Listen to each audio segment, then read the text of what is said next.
உங்கள் ஆராதனையின் சத்தத்தை, விண்ணப்பத்தின் சத்தத்தை அவர் கேட்டுக்கொள்கிறவராயிருக்கிறார். கேட்கிறவராக மாத்திரமல்ல, அதற்கு பலன் அளிக்கிறவராயிருக்கிறார். நீங்கள் வேண்டால் நீதிமானுடைய ஜெபத்தை ஆண்டவர் விரும்பி கேட்கிறார் என்பதை நீங்கள் தெளிவாய் நீங்கள் மாறினால் கண்டு கொள்ளலாம். உங்களுக்காக கர்த்தர் அநேக காரியங்களை இந்த வேதத்திலே வைத்திருக்கிறார். முன்னோடியாக இந்த சங்கீதத்தை நாம் பார்க்கிறோம்.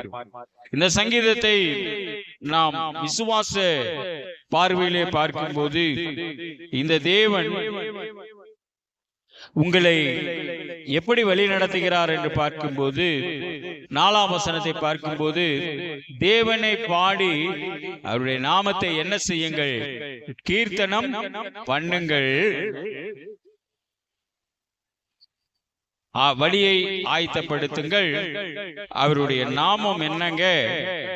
யெகோவா என்று சொல்லப்படுகிறது. அப்ப அந்த யெகோவா தேவனுக்கு 1000 நாமங்கள். எதை சொல்லி பாடுவேன்? என் கர்த்தாதி கர்த்தருக்கு நன்மைகள் 1000 கரம் தட்டி பாடிடுவேன். அப்ப 10 நரம்பு வீணையை தான் ஆண்டவர் விரும்புகிறார். நம்மை பார்த்து சொல்லுகிறார், வீணையே, சுரமண்டலமே, மதியானம் 3 மணிக்கு ஆராதனைக்கு வாங்க. அப்படியே போட்டு, வீணையே, சுரமண்டலமே, அதிகாலையில் கர்த்தரை நோக்கி பாருங்கள். அதிகாலையில் அவருடைய முகத்தை தேட பிரயாசப்படுங்கள். அப்ப உங்களுடைய குரல் ஜெயமாய் மாறும். உங்கள் குரல் என்னவா மாறுங்க? என்ன குரல்ல எப்படிங்க ஜெயம் கிடைக்கும்? இல்லை, குரல்ல ஜெயம் கிடைக்க வேண்டும் என்றால் உண்மையான குரலிலே நீங்கள் தேவனை மகிமைப்படுத்தும் போது உங்கள் விண்ணப்பத்தின் சத்தத்தை கேட்பார், உங்கள் கதறலின் சத்தத்தை கேட்பார், உங்கள் கண்ணீரின் சத்தத்தை அவர் கேட்பார். உங்களுக்கு விடுதலை அளிக்கிறவராயிருக்கிறார். இதெல்லாம் நம்பிக்கையுடைய வார்த்தைகள். நீங்கள் யார் வேண்டுமானாலும் இருங்கள், இயேசுவை அறிந்திருக்கிறோம் என்று நீங்கள் சொன்னாலும் சரி. என்னை போல 40 வருட ஊழிய அனுபவத்திலே வாழ்ந்து விட்டேன் இல்லை, 5 வயதிலிருந்து ஆண்டவர் வழி நடத்தி கொண்டிருக்கிறார் என்று என்னை போல நீங்களும் சாட்சியுள்ளவர்களாய் இருக்கலாம், தப்பு இல்லை. ஆனால் உங்களுடைய சாட்சி அழிந்து போகாமல் இருக்க திறப்பிலே நீங்கள் அதிகாலையில் தேவனை தேடுகிற கூட்டமாய் மாறுங்கள். கர்த்தர் ஒரு உணவை கொடுப்பார். நீங்கள் ஏறக்குறைய 250 நாட்கள் பயணம் செய்யலாம். கர்த்தர் ஒருவேளை உணவுதான் கொடுப்பார். ஒரு காகத்தின் உணவு எவ்வளவு பெருசு இருக்கும்?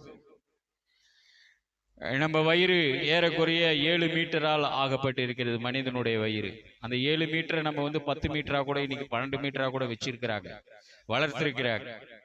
உருவத்துக்கு மேல வயிறு இருக்குதா இல்லையா? ஒரு சிலரை பார்த்தீங்கன்னா உருவத்தின் அளவுக்கு மேல என்ன இருக்குங்க? வயிற்றின் அளவு இருக்கு. அதை ஒபிசிட்டின்னு சொல்லுவாங்க. அவங்களால சாப்பிட்டு படுத்தாங்கன்னா மலைப்பாம்பு மாதிரி பிறண்டு படுக்க வேண்டியதா இருக்கு. முடியாது. அந்த வழியில அவங்க துடிக்கும் போதெல்லாம் நம்மளால பார்க்க முடியாது. இதை எதற்கு சொல்ல வருகிறேன் என்றால், அன்றென்று வேண்டிய ஆகாரத்தை தருகிற கர்த்தரை எப்பொழுதும் நாம் அதிகாலையில் தேட வேண்டும். அன்றென்று வேண்டிய ஆகாரத்தை இன்று எங்களுக்கு தாரும். அந்த ஆகாரத்தினால் நாங்கள் சோதனைக்கு உட்படாதபடி எங்களை தீமையிலிருந்து ரட்சித்துக் கொள்ளும். ராஜ்யமும் வல்லமையும் மகிமையும் என்றென்றைக்கும் உம்முடையவைகளே. ஆமென்.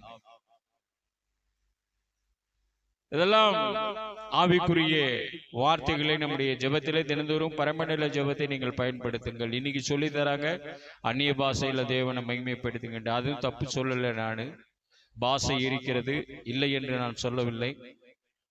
ஆனால் நம்முடைய கோட்பாடு தினந்தோறும் உங்களுடைய தனிப்பட்ட வாழ்க்கையில பாஷை இருக்குதோ இல்லையோ, பரமண்டல ஜெபம் இருக்க வேண்டும். ஏனென்றால் சீடர்கள் கேட்டார்கள், ஐயரே, நாங்கள் உம்மை போல வாழ்வதற்கு தகுதிப்படுத்துவதற்கு, உம்மை போல ஜெபம் பண்ணுவதற்கு எங்களுக்கு கற்றுத்தாருங்கள் என்று சொல்லும் போது ஆண்டவராக இயேசு கிறிஸ்து சொல்லிக் கொடுத்தார். இந்த வார்த்தையை தான் சொல்லிக் கொடுத்தார். என்ன சொல்லிக் கொடுத்தார்? பரமண்டலில் இருக்கிற எங்கள் பிதாவே, உம்முடைய நாமம் மகிமைப்படுவதாக, உம்முடைய ராஜ்யம் வருவதாக.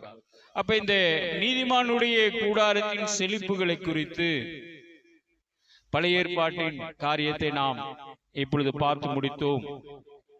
மீதியாயிருக்கிற சிறிது நேரத்தில் புதிய ஏற்பாட்டின் காரியங்களை குறித்து நாம் பார்க்கலாம்.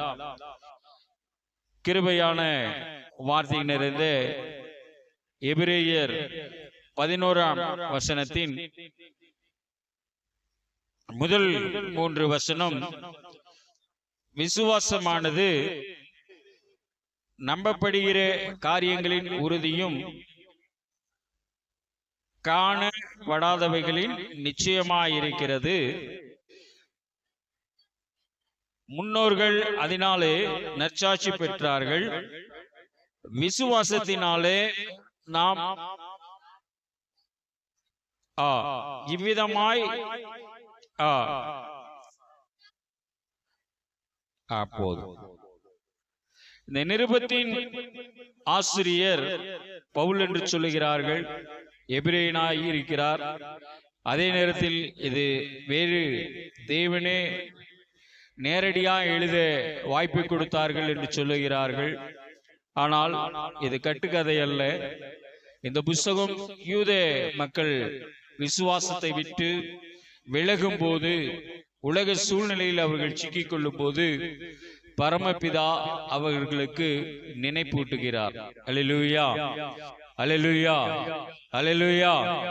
அப்ப அந்த பரமபிதா நினைப்பூட்டுகிற இந்த வேத வசனம், இதில் ஏறக்குறைய 40 வசனங்கள் இருக்கிறது.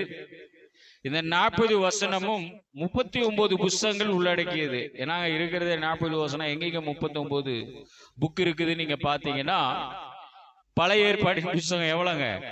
டோட்டல் 39. அது அவ்வளவும் கவரேஜ் ஆயிருக்கும். இதுல நீங்க படிச்சீங்கன்னா புரிந்து கொள்ளலாம்.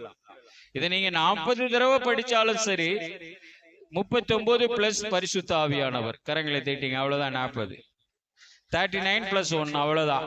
இந்த புதிய ஏற்பாடுல ரொம்ப வித்தியாசமான கோட்பாடு நிறைந்தது. எல்லாம் தேவ ஆவியானவரால் எண்களினால் மாற்றப்பட்டது. இதுல சொல்லப்படுகிற ஒவ்வொரு வசனம் வித்தியாசமா இருக்கும். இன்னும் ஒருவர் உயிரோடு இதுல சொல்லப்பட்டவர் அங்க மேலே இருக்கிறார். அவர் இரத்த சாட்சியாய் மரிக்க வேண்டும். அதன் பிறகு கர்த்தருடைய முடிவு இருக்கும் என்று, ராஜ்யத்தின் முடிவு இருக்கும் என்று இந்த விசுவாசத்திலே இது சொல்லப்படுகிறது. ஆகவே இதனுடைய முன்னோட்டம் மிகவும் முக்கியமானது. இதிலே விசுவாசத்தை 2 பகுதியாக இவர் பிரிக்கிறார். ஒன்று, விசுவாசமானது நம்பப்படுகிறவைகளின் உறுதி, காணப்படாதவைகளின் நிச்சயம். அது என்னங்க? நம்பப்படுகிற உறுதி, காணப்படாத நிச்சயம். எதை விசுவாசிக்கிறோமோ அதையே நாம் நம்ப வேண்டும். நாம் எதை நம்புகிறோமோ, பிதாவாகிய தேவன் நம்முடைய குமாரனாகிய இயேசு கிறிஸ்துவினாலே நமக்கு கொடுக்க வாக்குத்தத்தத்தை அவர் நிறைவேற்றுவார் என்பதை நீங்கள் பூரணப்படுத்திக் கொள்ள வேண்டும், நிச்சயமாய் அறிந்து கொள்ள வேண்டும் என்று இந்த ஆக்கியோன் இந்த 3 வசனங்களில் விளக்கம் கொடுக்கிறார். அப்போ தேவன் கொடுக்கிற வாக்குத்தத்தத்தை தேவன் நிறைவேற்றுவார் என்பதை காணப்படாதவைகளின் என்னவாய் இருக்குதுங்க? நிச்சயமாய் இருக்கிறது, உறுதியாய் இருக்கிறது. நிச்சயம் என்றாலும் உறுதி என்றாலும் உண்மை ஒன்றுதான். ஆகவே எழுத்துகளின்படி காணப்படாதவைகளை நாம் ஜெபத்தின் மூலியமாய் நிறைவேற்றிக் கொள்வதற்கு நமக்கு இந்த விசுவாசம், நம்பிக்கை அவசியமாயிருக்கிறது.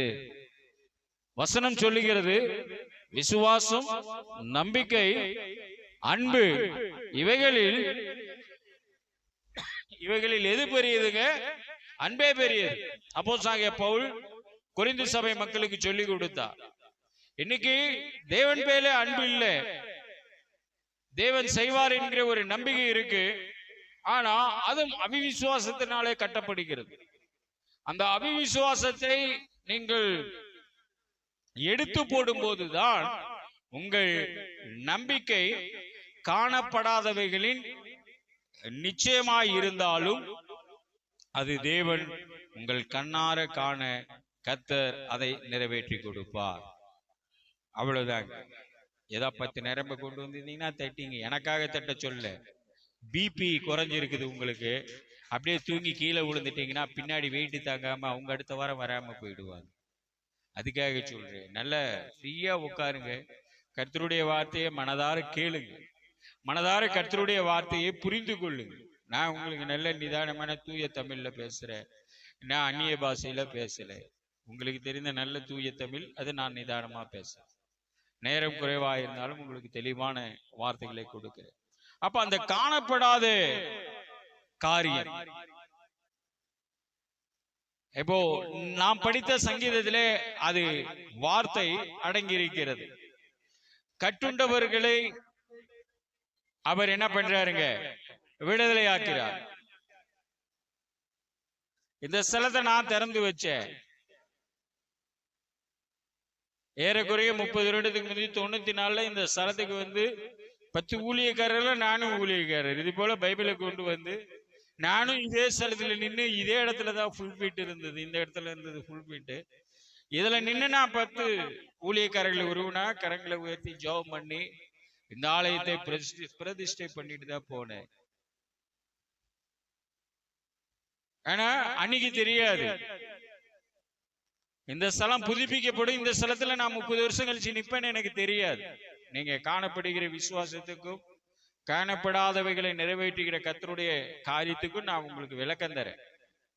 அன்னைக்கு வரும்போது நான் ஒரு சபையில ஒரு ஊழியக்காரனுக்கு, இளம் ஊழியக்காரனா தான் என் வாழ்க்கையில. இப்பதான் நானே ஸ்டார்ட்ல இருக்கேன். இப்ப கூட என்ன கேட்டவங்களுக்கு சொன்னாங்க, இல்ல இல்ல என் மகன் நடத்துறாங்க, அவனுக்கு நான் கூட துணைக்கு இருக்கிறேன். ஏன்னா என் மகன் தான் இங்க ஆரம்பிப்பார். நாளைக்கு அவருடைய மகன் வந்தாலும் சரி, என் பகுதி உங்களுக்கு போதக பகுதியா இருக்கும், சுவிசேஷ பகுதியா இருக்கும். அவ்வளவுதான். அதுல தீர்க்க தரிசன வசனங்களும் ஒளிஞ்சு இருக்கும். நீங்க பயன்படுத்திக்கணும். நான் தீர்க்க தரிசி நான் எங்கேயும் வெளியே சொல்றது கிடையாது. அதே நேரத்துல அப்போஸ்தல சத்தியம் இருக்கு. அதுக்காக நான் தாங்க அப்போஸ்தலன். என் சபை பேர் ஏஜிங்க, அப்போஸ்தலர் காஸ்பல் ஏஜி. ஏஜின்னு மேலே போட்டு கீழே அவங்க சொந்த பேரெல்லாம் போடுறேன். காரணம் என்னன்னா, அப்போஸ்தல சபையில இருந்து நான் வெளியே வந்தேன், அதை காட்டணும்.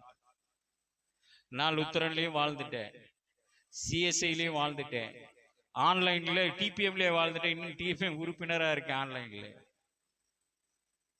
இந்த கொரோனா வந்ததுல நான் 5 மிகப்பெரிய சபையில உறுப்பினரா இன்னைக்கு இருக்கிறேன். அப்போ அந்த கொரோனா வந்தது தேசமெங்கும் இருக்க கர்த்தருடைய பிள்ளைகளை இணைச்சது பாருங்க.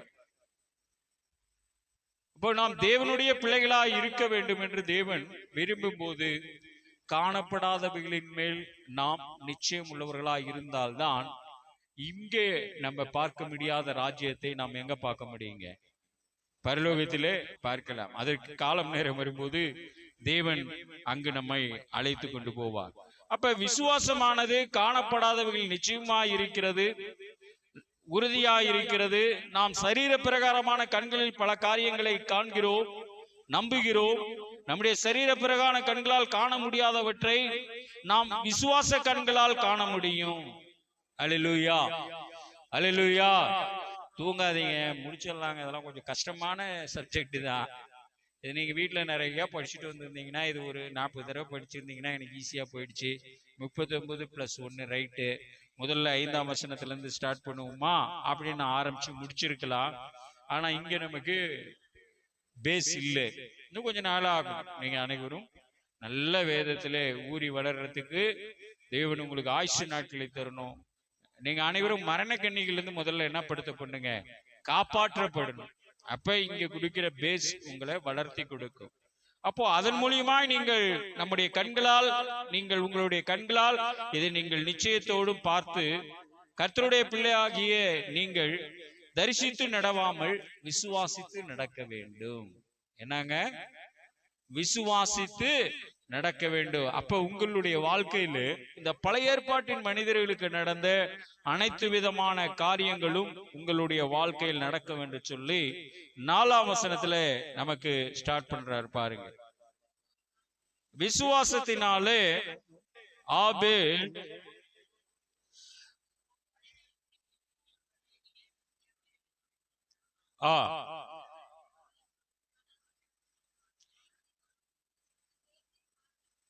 அவனுடைய காணிக்கையை குறித்து தேவனே சாட்சி கொடுத்தார். இங்கதான் பிரச்சனை. இப்ப உங்க சாட்சி, உங்களை குறித்த சாட்சி தேவன் யார் கொடுக்கணுங்க? முதலாவது தேவன் கொடுக்க வேண்டும். எவ்வளவு அழகாய் இந்த இடத்துல நமக்கு சொல்லப்படுகிறது. அப்ப விசுவாசத்தை முன்கூட்டி இந்த சங்கீதம் 68 இந்த ஸ்லைடையாக கொண்டு வரும். 67ஆம் சங்கீதமும் இதை பயன்பாட்டிலே கொண்டு வரும். ஏனென்றால் நீங்கள் 67ஆம் சங்கீதத்தை நாம் ஒரு விசை தியானித்திருந்தோம். அதிலே அந்த வசனம் பூமி தன் பலனை தர வேண்டும், தேவன் அதற்கு ஆசீர்வதிக்க வேண்டும் என்றால் அந்த பூமியின் பலனை அனுபவித்தவனை தேவனே சாட்சியாய் கொண்டு வந்து நிறுத்த வேண்டும். அல்லேலூயா, அல்லேலூயா, அல்லேலூயா. தூங்காதீங்க. அல்லேலூயா. அவ்வளவுதான். இன்னும் ஒரு 1/4 மணி நேரத்துல நான் உங்களுக்கு 10 நிமிஷத்துல முடிச்சு தரேன். அப்போ அந்த பூமி தன் பலனை தருகிறது, அது தேவனால் ஆசீர்வதிக்கப்படுகிறது. அப்ப கர்த்தர் அந்த கட்டுண்டவர்களை விடுதலையாக்கி அவர்களை தேவனே சாட்சி ஆக்குகிறார் என்று இந்த இடத்துல ஆபேலுடைய சாட்சி யார் சொல்றாருங்க? அவனுடைய காணிக்கையை குறித்து தேவனே சாட்சி கொடுக்கிறார். வேதத்திலே முதல் குடும்பத்திலே காணிக்கை என்பது எப்படிப்பட்டது, அந்த காணிக்கை எப்படி தேவனால் அங்கீகரிக்கப்பட்டது என்பதை நமக்கு சொல்லுகிறார். ஏனென்றால் நாம் தேவனை சந்திக்க வரும்போது அவர் நம்மை ஆசீர்வதித்த விதத்தை 2 காரியங்களினாலே வெளிப்படுத்த முடியும். ஒன்று கிரியை, இன்னொன்று விசுவாசம். ஒன்னு எதுலங்க? கிரியை. இப்ப நீங்க இந்த டப்பாவை ரொம்புறீங்க, இந்த டப்பாவிலிருந்து உண்மையாய் ஊழியத்துக்கு சரியான பாதையில இதை எடுத்தால் கிரியை. இந்த கிரியினாலே நீங்கள் விசுவாசத்தோடு வந்து இந்த கிரியை நீங்கள் காணிக்கை போடுகிறீர்கள். அப்போ இந்த கிரியினாலே ஆபேல் சாட்சியாய் தேவ சமூகத்தில் பெற்றது போல பலனை நீங்கள் 30, 60, 100 பெற்றுக்கொள்ள முடியும். எது என் வாழ்க்கையில நான் அனுபவிப்பேன். அதை நான் உங்களுக்கு பெருமைக்கெல்லாம் சொல்லல, எடுத்துக்காட்டுக்கு நான் இந்த ஒரு வார்த்தையோட நிறுத்திக்கிறேன். அதான் சாட்சி பெருசு, தொடச்சு போட்டு மணி பெருசுல இருக்காது. மணி பெருசு இவ்வளவு தொன்னையா இருக்கும், அதை பத்தி பெரிய விஷயம் இல்லை. ஓய்வு நாளே அவருக்கு அவ்வளவுதான். நீங்க கொடுத்துட்டீங்க, இந்த வாரம் என்ன கிடைச்சது எது கிடைச்சது அதெல்லாம் நான் கணக்கு பார்க்க மாட்டேன், கொடுத்துட்றேன். பட் நாளை காலைக்கு நான் எம்டியா தான் இருக்கேன். நான் இங்க இருந்து எடுத்தனா அவரு இதுல வச்சு என்ன வழி நடத்துவார். இதெல்லாம் எலியாவுக்கு ஒரு துண்டு உணவை கொடுத்து அவர் கூட்டு போனார். அப்போ அது காணப்படாதவைகளின் நிச்சயம் வேதம்.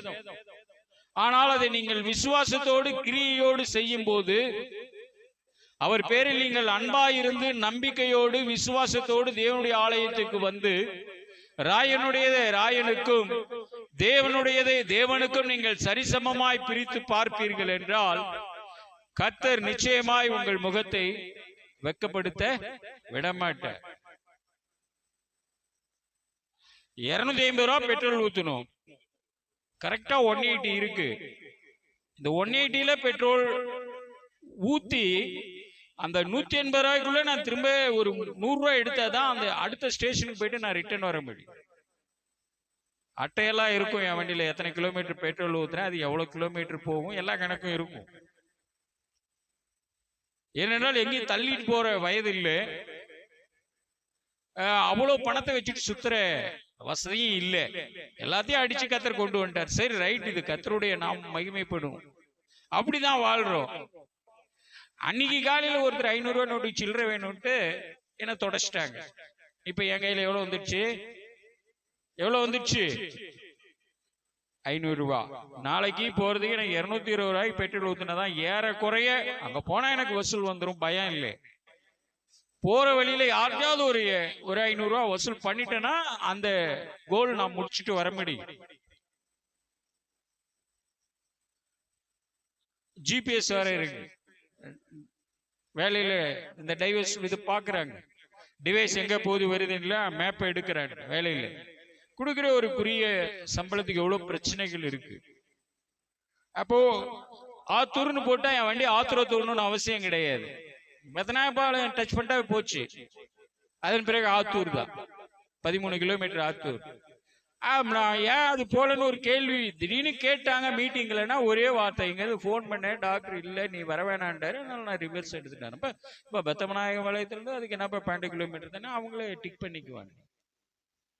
அதெல்லாம் ஏன் நடக்கணும்? அதுக்குரிய காரியங்கள் நம்ம இருந்தால கத்தர் அடுத்த நாள் 500 ரூபாய நைட்டு என் பணத்தை வாங்கிட்டு சில்லறை இல்லைன்ட்டு 500 ரூபா கொடுத்து நீங்க பெட்ரோல் போட்டு வந்து அடுத்த நாள் எனக்கு கொடுங்க. அடுத்த நாள் அவங்களுக்கு அவங்க என்கிட்ட 180 ரூபாய் எடுத்துட்டு அவங்களுக்கு நான் கொடுக்கும் போது 200 ரூபாய கொடுத்தேன். காரணம், கர்த்தர் நம்முடைய தேவைகளை நமக்கு முன்பே அறிந்திருக்கிறார். அல்லேலூயா. உங்க விசுவாச வளர்ச்சிக்காக சொல்றேன் நான். நீங்க என்ன மாதிரிதான் இருக்கணும், என்ன மாதிரி கொண்டு வந்துதான் கர்த்தர்ட்ட அதெல்லாம் நான் சொல்லி தரல. கர்த்தர் ஆபேலுடைய காணிக்கை ஆசீர்வதித்தார், காயினுடைய காணிக்கை காணாம போயிடுச்சு. இதுல காயினை பத்தியே நமக்கு மேட்ரு வரல பாத்தீங்களா? இதுல நிறைய இந்த அதிகாரம் நீங்க இப்ப எடுத்தீங்கன்னா நிறைய விஷயங்களை இதுல பார்க்கப்படலாம். அப்போ நம்பப்படுகிற உறுதிதான் விசுவாசம் முதல் படி. இரண்டாவது படி காணப்படாதவர்கள் நிச்சயம். இதுல 7ஆம் வசனத்தை நீங்க பாத்தீங்கன்னா, விசுவாசத்திலே நோவா தற்காலத்திலே காணாதவைகளை குறித்து தேவ எச்சரிப்பை பெற்று பயபக்தி உள்ளவனாகி தன் குடும்பத்தை ரட்சிப்புக்கு வேலையை உண்டு பண்ணினான். அதனாலே அவன் உலகம்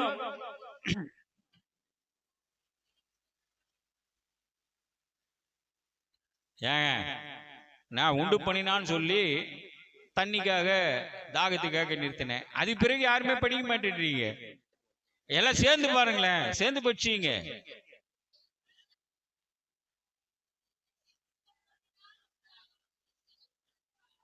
கரங்களை தட்டிங்க. இதுக்கு என்ன அர்த்தம்? நீங்க கரங்களை தட்டுறதுக்கு எதுக்கு அர்த்தம்னா, இந்த தேசமே அழிந்தாலும் நீங்கள் கர்த்தருக்குள் ரட்சிப்புக்குள் இருப்பீர்கள் என்றால் உங்கள் பிள்ளைகளையும் உங்கள் பிள்ளைகளின் பிள்ளைகளுக்கும் தேவனே அவருடைய பேழையின் சிறகுகளினாலே உங்களை மூடி மறைத்து அடைக்கலத்துக்கு உங்களை அழைத்து போவார். அதுதான் சங்கீதம் 91. உன்னதமானவருடைய மறைவில் இருக்கிறவன் சர்வ வல்லவருடைய நிலை தங்குவான். நான் கர்த்தரை நோக்கி அடைக்கலம்.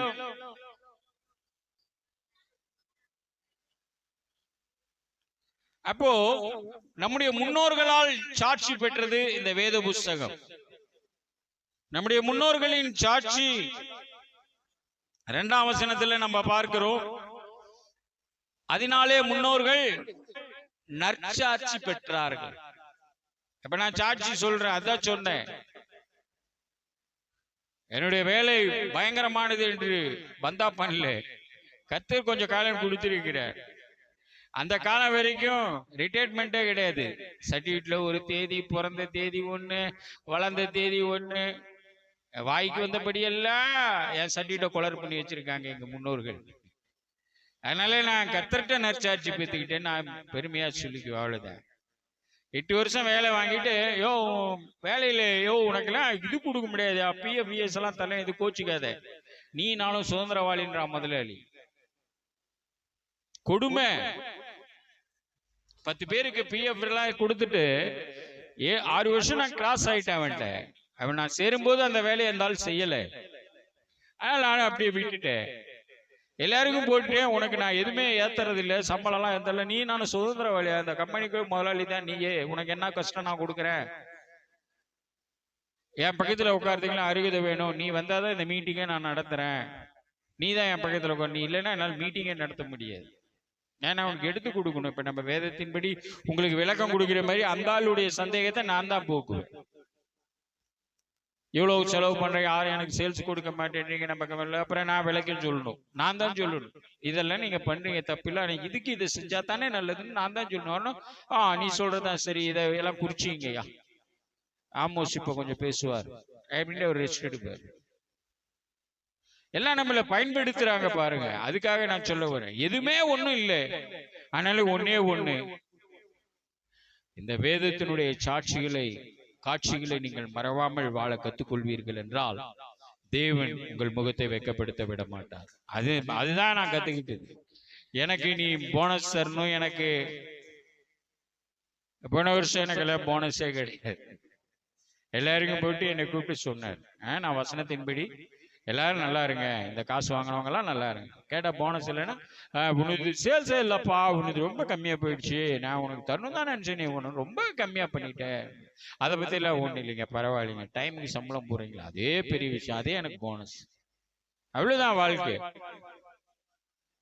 அப்போ நம்முடைய பலவீனங்களை பலப்படுத்துகிற கர்த்தருடைய ஆவியானவர் தினந்தோறும் நம்மை பலப்படுத்த வேண்டும் என்றால் நாம் முற்பிதாக்கள் தேவனிடத்தில் நற்சாட்சி பெற்றது போல நம்முடைய காணிக்கை, நம்முடைய அன்பு, கர்த்தர் பேரில் வச்சிருக்கிற நம்பிக்கை, கர்த்தர் பேரில் வைத்திருக்கிற விசுவாசம், இவை அனைத்திலும் கர்த்தர் மேல் வைத்திருக்கிற அன்பு நமக்கு அதிகமானால் இந்த நேரத்தை கூட நாம் வீணடிக்காமல் கர்த்தரை மகிமைப்படுத்தும். இந்த நேரத்தை கூட நம்ம என்னப்படுத்த மாட்டோம், வீணடிக்க மாட்டோம். நேரம் ஆகிட்டே இருக்கு. இன்னும் ஒரு வசனத்தோடு நாம் முடித்துக் கொள்ளலாம். அப்போ அடுத்தது தெய்வீக கிரியைகளின் சிருஷ்டியின் வல்லமையை நாம் 3ஆம் வசனத்துல பார்த்தோம். தெய்வீக நற்சாட்சியை 4ஆம் வசனம் எபிரேயர் 11:4 பார்த்தோம். அடுத்ததாக இயற்கையின் பிரமாணங்களின் காரியத்தை 5ஆம் வசனத்துல பார்த்தோம். அது என்னங்க இயற்கையின் பிரமாணங்களை மாத்தினது என்ன நீங்க பாத்தீங்கன்னா, விசுவாசத்தினாலே ஏனோக்கு மரணத்தை காணாதபடிக்கு எடுத்துக்கொள்ளப்பட்டான். அவனுக்கு அப்படியே நிறுத்துங்க. இப்ப எல்லாம் சேர்ந்து படிச்சீங்க.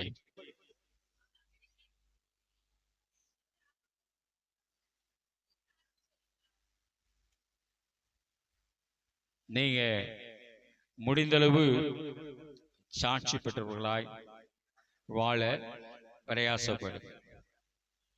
உங்களுடைய முகங்கள் உங்களை பார்க்கும் போது நீங்கள் கிறிஸ்தவர்களா என்று கேட்டு உங்களிடத்தில் பிறர் பழகும் அளவிற்கு உங்கள் முகக்கலைகள் மாற்றப்பட வேண்டும். உங்கள் முகங்கள் உடனே 5 கிலோ ஃபேர் அண்ட் லவ்லி வாங்கிட்டு போயிட்டு உக்காந்தி முகத்தை என்ன பண்ணிக்காதீங்க, பிரகாசம் பண்ணிட்டு கிறிஸ்தவங்களா நான் இருக்கிறேன் அப்படின்னு போவாதீங்க. உலகத்துல பிரகாசம் இல்லை. தேவன் கொடுக்கும் முகக்கலை உங்களுக்கு வர வேண்டும். உங்கள் முகத்திலே பிரகாசம் இருக்க வேண்டும். நல்ல பிரகாசமாய் இருந்த ஒரு ஊழியக்காரர் யாருங்க? மோசே. மோசே தேவனுடைய பர்வதத்தை விட்டு கீழே இறங்கும் போது அவருக்கு எதிர்க்கே வந்தவர்கள் தங்கள் தலைகளை என்னப்படுத்தி கொண்டாங்க, தாழ்த்தி முக்காடுபட்டு கொண்டார்கள். காரணம், மோசேயினுடைய முகம் என்ன பண்ணி கொண்டிருந்ததுங்க? மோசேயினுடைய முகம் என்னவா இருந்ததுங்க? பிரகாசமா இருந்தது. அதுக்குதான் அவர் உபவாசம் இருந்தார். இன்னைக்கு பேரை பெருமைப்படுத்துறதுக்கு எல்லாம் உபவாசமா இருக்காங்க. அதனால உபவாசம் இருக்கவங்களை நாம் குறை சொல்லக்கூடாது. அப்படிப்பட்ட இயற்கையின் பிரமாணங்களிலிருந்து ஒரு மனிதன் பிறந்தால் அவன் என்ன செய்ய வேண்டுங்க? இறக்க வேண்டும். இயற்கையின் பிரமாணம் அதுதான். உங்களுக்கு எனக்கு அதுதான் பிரமாணம். ஆனா இங்க ஏனோக்கு என்னப்படுத்தப்பட்டாருங்க? உயிரோடு எடுக்கப்பட்டார். அந்த எடுக்கப்பட்ட காரியத்தை 6வது வசனத்துல அவர் சொல்றாரு பாருங்க, விசுவாசம் இல்லாமல் தேவனுக்கு பிரியமா இருப்பது கூடாத காரியம்.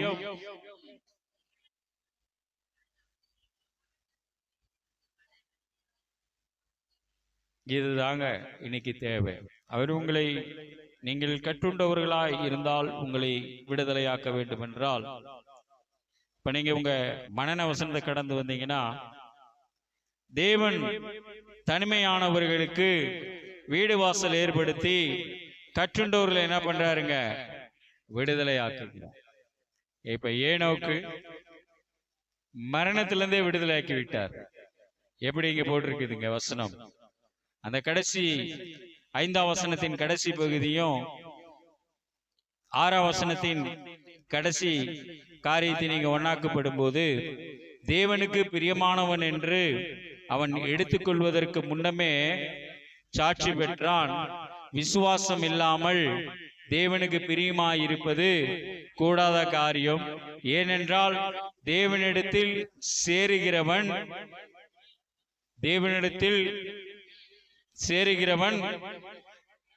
அவர் இப்போ தேவன் இருக்கிறார், அவரை மகிமைப்படுத்துவேன், நான் இன்னும் மகிமைப்படுத்துவேன், இந்த பூமி தன் பலனை தரும், அதிலே கட்டுண்டு இருக்கிறவர்களுக்கு விடுதலை கிடைக்கும், அந்த பலனினாலே தேவன் என் சிறுமையை போக்க வல்லவராய் இருக்கிறார், தேவன் உண்டு என்று நான் விசுவாசிப்பதினாலே அவரால் என் கண்களால் காண முடியாத காரியத்தை அவர் என் கண்கள் காண நிறைவேற்றி தருவார்.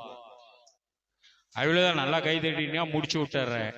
நீங்க கை தட்டலைன்னா ஏதோ இன்னும் புரியலன்னு டைம் இழுத்துட்டு போயிடும்.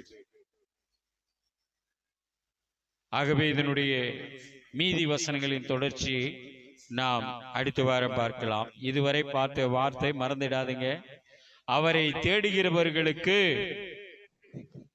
அவர் தம்மை தேடுகிறவர்களுக்கு பலன் அளிக்கிறார் என்று விசுவாசிக்க வேண்டும்.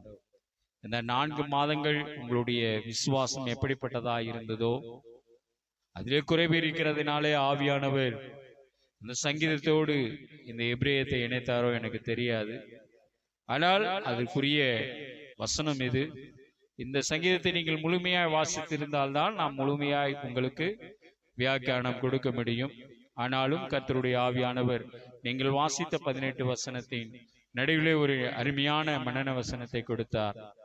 அந்த 67 மனன வசனத்தை போல இந்த 68ஆம் மனன வசனம் உங்களுக்கு பிரயோஜனம் உள்ளதாக இருக்க வேண்டும். அவர் வீடு இல்லாதவர்களுக்கு என்னத்தை கொடுக்கிறாருங்க, வீடு வாசலை ஏற்படுத்திடு. உங்களுக்கு கொடுத்திருந்தால் நீங்கள் கரங்களை தட்டி தேவனை மகிமைப்படுத்துங்கள். இவ்வளவுதான். எல்லாருக்கும் கொடுத்திருக்காருன்னு நினைக்கிறேன். விசுவாசோடு தட்டுங்க. வாடகை வீடும் அவர் கொடுத்தது தாங்க. அவருடைய சித்தம் இல்லாம நம்ம வாடகை வீட்லயும் குடியிருக்க முடியாது. அவருடைய சித்தம் இல்லாம நம்ம வாடகை வீட்லயும் குடியிருக்க. ஆகவே இந்த சத்தியங்களை நீங்கள் மனதார பாவித்து நீங்கள் அதை மனதளவில் ஏற்றுக்கொண்டு அவர் உண்டென்று நீங்கள் விசுவாசிக்க வேண்டும். அவருக்குள் நீங்கள் நடக்கும்போது அவர் இந்த உலக ஆக்கினை தீர்ப்பிலிருந்து உங்களை பாதுகாத்து நோவாவின் பேழையை போல அவர் உங்களுக்கு அடைக்கலமும், அவரே உங்களுக்கு கேடகமும், அவரே ஆபத்து காலத்தில் உங்களுக்கு அனுகூலமான துணையுமாயிருப்பார். கர்த்தர் இந்த வார்த்தையை ஆசீர்வதிப்பாராக. நாம் எழுந்து நின்று ஒரு பாடலை பாடி கர்த்தருக்கு என்று கொண்டு வந்த அன்பின் துணிக்கைகளை நாம் செலுத்தலாம்.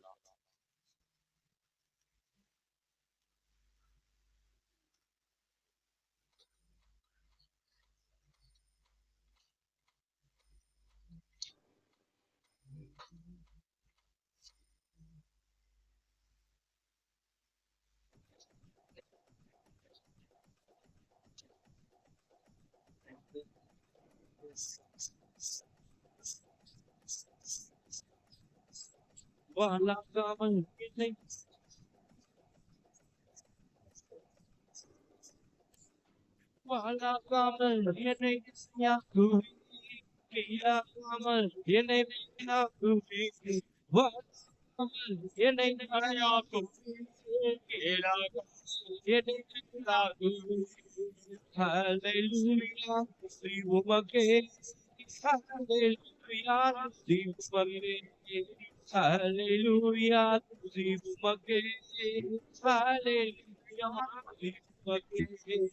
அரக்கட்டொழியத்தை அளிக்கும் வல்லமை சிறியதாவுக்குள் வைத்தவரே ஆடுகள் வைத்தவனை ஜாதிகள் மத்தியிலே உயர்த்தி தூக்கினீரே.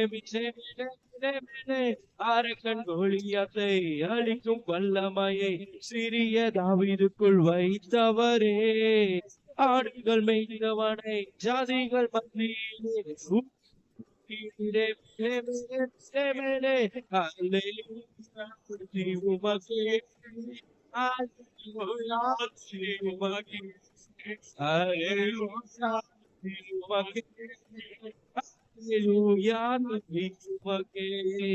கை நீட்டி தூக்கி விட்டு உயரத்தில் என்னை வைத்து பிள்ளையாய் மாற்றி விட்டு நிரந்தரமாய் தூசியை கட்டி விட்டு சாம்பலை நீக்கி விட்டு சிங்காசனத்தில் விட்டு நிரந்தரமாய் கை நீட்டி தூக்கி விட்டு உயரத்தில் என்னை வைத்து பிள்ளையாய் மாற்றி விட்டு நிரந்தரமாய் தூசியை கட்டி விட்டு சாம்பலை நீக்கி விட்டு சிங்காரம் தந்து விட்டு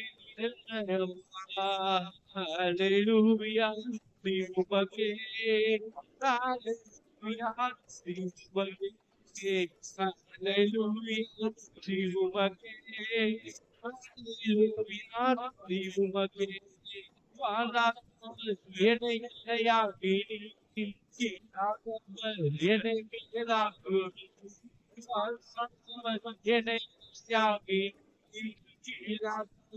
என்னை Hallelujah, umaga.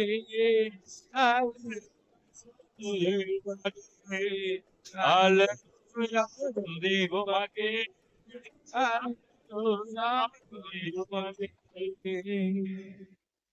அன்பின் பரலோக பிதாவே உம்மை துதிக்கிறோம், சோதரிக்கிறோம். இந்த அன்பின் துணிக்கையை உம்முடைய கருத்தில் ஒப்படைக்கிறோம். பிதா, குமாரன், பரிசுத்தாவின் நாமத்தினாலே இதை அபிஷேகித்து ஆசீர்வதிங்க என்று கேட்ட சத்தியத்தின்படி ஆண்டவரே, சாட்சி பெற்ற 2 பேருடைய வாழ்க்கையை சுருக்கமாய் பார்த்தோம்.